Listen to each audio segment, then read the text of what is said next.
बिस्मिल्लाहिर्रहमानिर्रहीम। अस्सलाम वालेकुम। उम्मीद करता हूँ आप सब खैरियत से होंगे। लैंग्वेज और जेंडर के सब्जेक्ट में एक बहुत ही इंपॉर्टेंट शॉर्ट क्वेश्चन आता है, तो उसको देख लेते हैं। What is difference between unmarked and marked term? Unmarked और मार्क्ड टर्म में डिफरेंस क्या है? इसका आंसर है an unmarked term is a generic term that does not have any additional information और क्वालिफिकेशन। अनमार्क्ड टर्म एक ऐसी टर्म होती है जो जिसमें एडिशनल इन्फॉर्मेशन नहीं होती। वो एक बहुत ही मुश्किल टर्म होती है जिसको समझना बहुत ही डिफ़िकल्ट होता है जब तक उसको स्पेसिफाई ना किया जाए, उसको तोड़ा ना जाए, उसके डीपली मीनिंग को अंडरस्टैंड ना किया जाए।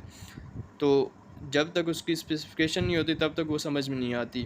अब जेनेरिक टर्म क्या होती है? जेनेरिक टर्म एक ऐसी टर्म को कहते हैं जो ब्रॉडर होती है, जो एक बड़ी बड़ी टर्म होती है, जो समझने में बहुत डिफ़िकल्ट होता है। तो उसको जब तक स्पेसिफाई ना किया जाए उसका मीनिंग समझ नहीं आता, तो इसको कहते हैं जेनेरिक टर्म। अब आ जाते हैं while mark term. Mark term क्या होती है? Mark term is a term that has some additional information और क्वालिफिकेशन अटैच टू इट। अब मार्क टर्म एक ऐसी टर्म होती है जिसके साथ एडिशनल इन्फॉर्मेशन अटैच होती है, जिसको समझना बहुत ईजी होता है, जो स्पेसिफाई होती है।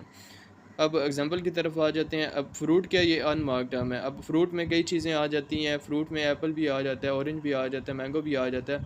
तो अब फ्रूट, हमें फ्रूट तो पता है कि फल को कहते हैं, लेकिन हमें ये नहीं पता कि बात क्या हो रही है, इस किस कॉन्टेक्स्ट में हो रही है।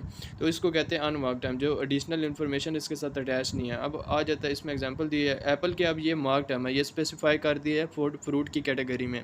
अब हमें समझ आ रही है कि सेब की बात हो रही है। सेब एक फल है जिसको फ्रूट भी कहते हैं, ठीक है।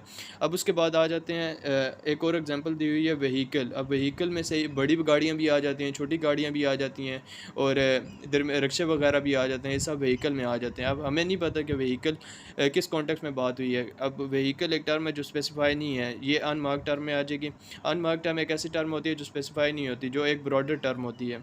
उसके बाद आ जाता है कार। अब कार क्या है? ये व्हीकल की कैटेगरी है। अब डिवाइड हो गया। अब हमें पता है कि व्हीकल में कार की बात हो रही है। कार एक अलग कैटेगरी है, ट्रक एक अलग कैटेगरी है, बसेज़ एक अलग कैटेगरी हैं। तो किस कॉन्टेक्स्ट में बात हो रही है उसको समझने के लिए हमें एडिशनल इन्फॉर्मेशन चाहिए। अब मार्क टर्म में एडिशनल इन्फॉर्मेशन मौजूद होती है और अनमार्क टर्म में एडिशनल इन्फॉर्मेशन नहीं होती।